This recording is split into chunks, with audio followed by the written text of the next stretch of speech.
Welcome back to another segment of Healed and Rich. I am Dimitri, and I want to talk to you today about something that you may not be aware of with your eyesight. The question I have for you in 2026, I pray that you don't go into this year with the disability of blindness. What I'm talking about is spiritual blindness. And many people, thousands, millions of people are dealing with this illness, this disability, and they don't even know it. Spiritual blindness can cause you to fall into ditches. Spiritual blindness can cause you to go into circular patterns. Spiritual blindness can keep you delayed. Spiritual blindness can keep you suffering. And spiritual blindness can keep you away from the Father. This is why Jesus sent out his disciples to go out and heal the blind. And not only was he talking about the physical blindness that come upon men, but he was talking about something deeper. For those that have eyes shall see, those that have ears will hear. What is he talking about? If everybody has ears and everybody has eyes, but they do not see. Today we're going to get to the root of that. Okay. So I was reading in my studies past week, and I began to look at the scripture of Second Peter. And right there in Second Peter was the word blindness and nearsightedness caught my eye like never before. And I knew God was trying to highlight something to me. And so I began to dig deeper and to uncover what he was trying to show me. I want to share that with you. Okay. I'm going to be reading. This is the Second Peter, the first chapter. I'm going to start here at the 9th verse because it gives us the picture in which we're going to build this lesson on. And he says, "But he that lacketh these things is blind and cannot see afar off, and had forgotten that he was purged from his old sins." I want to stop because it says, "He that lacketh these things is blind." So the question now is, what are these things? This is very, very, very critical to understand because oftentimes we don't even know that we're blind until we go into the doctor and he begins to point on the board and say, "Can you name this letter? Can you see this letter? Can you cover one eye? And can you tell me how far, or can you tell me what letter this is, what number this is?" And we don't know how bad we are until we are being examined. And here the scripture is telling us he's given us an examine. He's given us things that we can do spiritually to examine our spiritual eyesight. Do we have 20/20? Is it 20/30? Is it 50/50? Is it complete blindness? Well, you're going to discover what that is today, okay?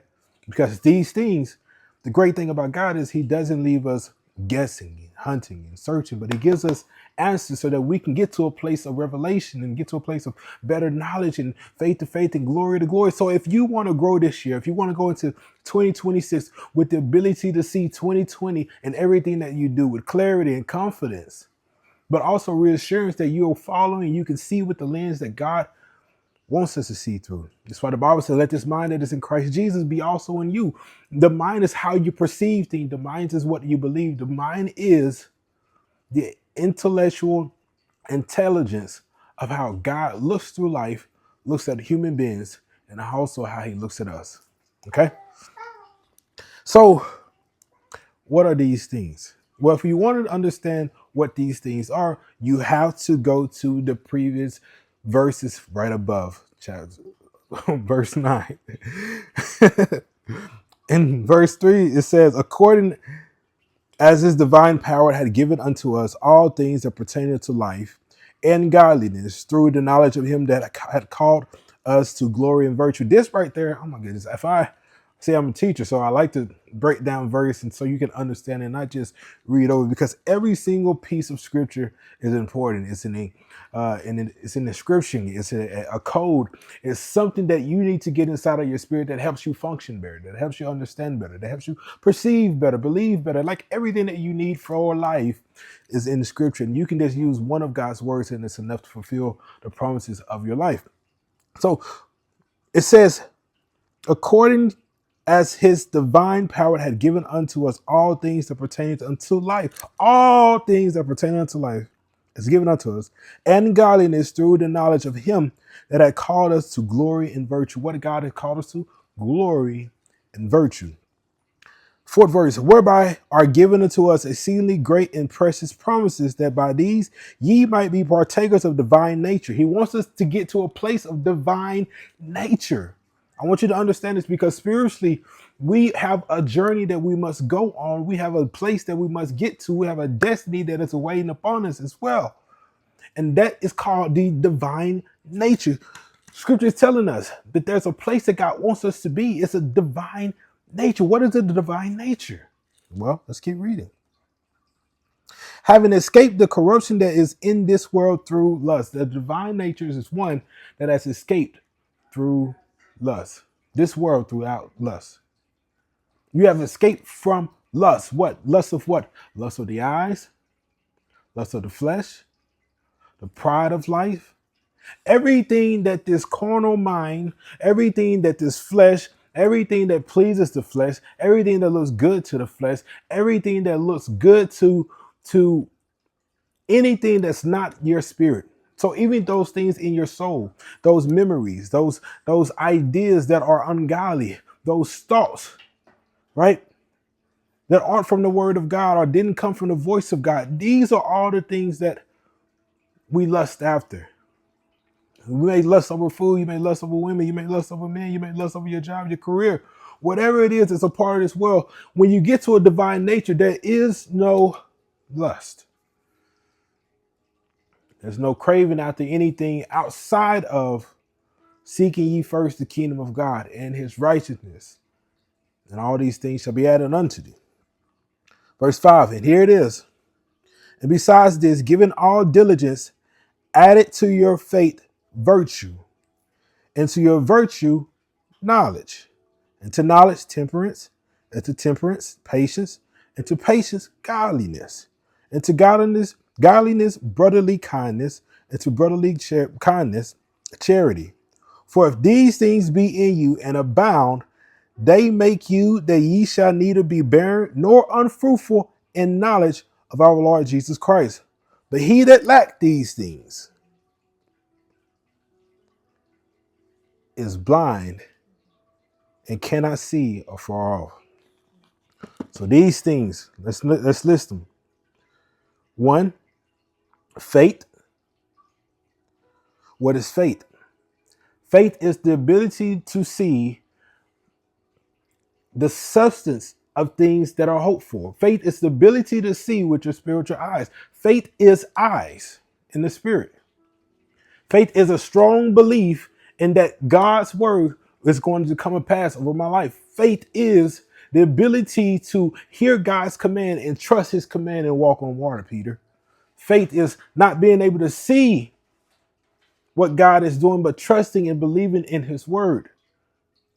Faith is knowing that you have the confidence to do exactly what God has given you the breath in your lungs to do. Faith.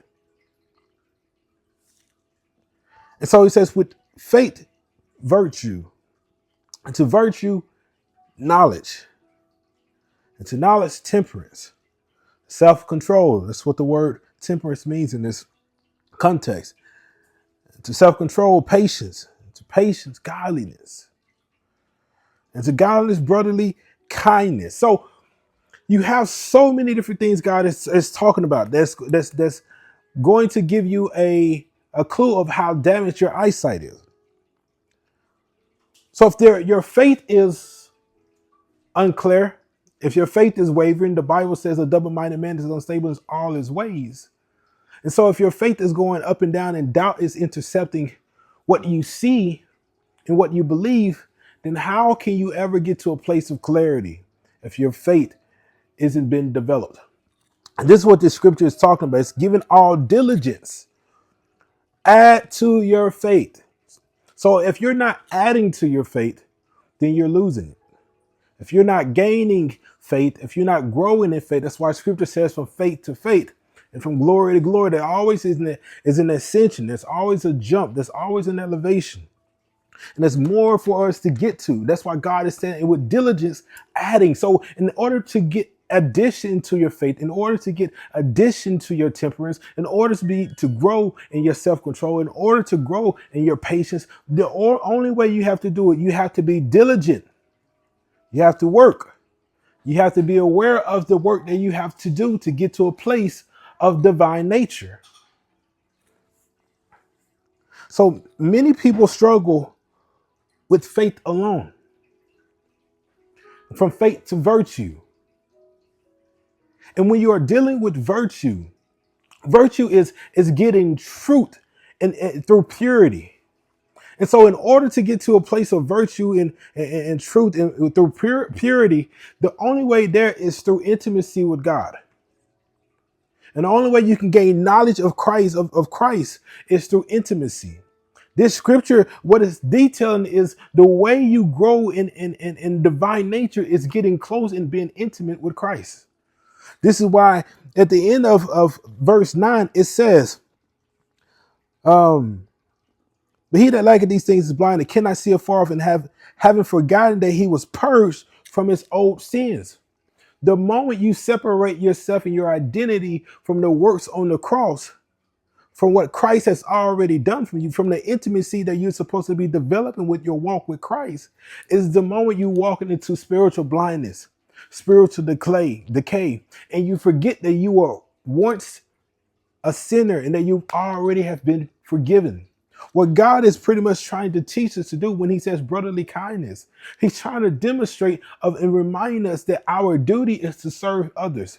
And in order to be able to serve others and pour out to others, because if the heart is poison, if the heart is corrupt, then out of the mouth, you're going to spew out hatred. You're going to spew out things that are from a tampered place. You're going to also spew out things that God did not say. You may even put God's word name up on what you're saying, but if your heart is not right, what flows out of it is going to be contaminated. That's why scripture says, out of the heart flows the issues of life. Out of the abundance of the heart, the mouth speaks. And so what comes out of the heart is so much to life. That's why you have to make sure what's in your heart is what God is trying to put in it and no one else. Okay. And so with this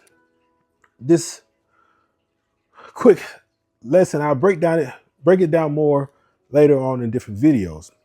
But I want to ask you this question. I want you to go back and read this. And I want you to begin to deep dive into every single Hebraic word that was mentioned and understand it better of what is he talking about. Because you don't want to spend this year in spiritual blindness and nearsightedness, being able to see from certain things, but you're not able to see clearly.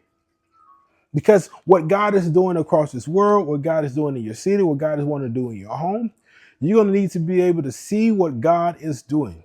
You're going to need to be able to see who God is using, right? Whether from the White House, whether it's in your church house, whether it's in your home, you need to be able to see who is God using. And you're not going to be able to see that if your eyes aren't working properly. And the only way you can judge your eyesight is by coming to God and God saying, show me where I'm blind. Show me where I cannot see clearly. Show me where my faith needs to be built. Show me where I need to add more virtue and purity inside my thoughts, inside my heart, inside my mind, inside in the way that I think about my brothers and my sisters of Christ. Show me where I need to grow more self-control, whether it's in my routine, whether it's in my diet, whether it's in my workspace, whether it's at nighttime, whether it's in the morning, whether it's been more in a pattern of thinking towards the kingdom first than thinking about your day, what you need, your desires, what you want before anything else. And showing brotherly kindness. We're in a generation where lawlessness is going to increase. The Bible says that the hearts of men will grow cold.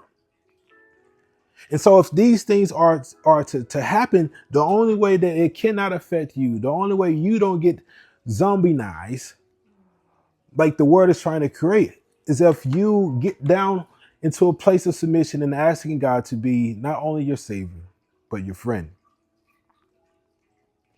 And when that happens, you'll begin to grow and you'll be able to see those people that you don't like, you can't forgive, that's hard for you to hang out with and be around. When brotherly kindness really grows in your heart, you'll be able to pray for them. You'll be able to speak peace upon them. You'll be able to speak blessings upon them. You'll be able to do all those things that's hard for you to do right now. And by doing this, what it's going to do is heal and cleanse your heart. But most importantly, you're not going to be in the number of those people that are walking blindly and can't see afar off. So make sure 2026 that you are not only cleansing your heart, but also you're making sure your eyesight is better. Because healed and rich here, we're about fulfillment in the fullness of God's word. And he says that he wanted us to prosper in health and being in good health, even as our soul prospered and is in health. So our soul must be completely whole. Whole means without lack and completeness. So this year, make sure your eyesight is better than ever. And where you struggle, ask God to give you better sight. And do not run from the work. The work is where you get better. The work is where you grow. Thank you for watching another episode of Healed and Rich. I hope you were blessed in 2026. I hope that you see better than you ever have before. Be blessed.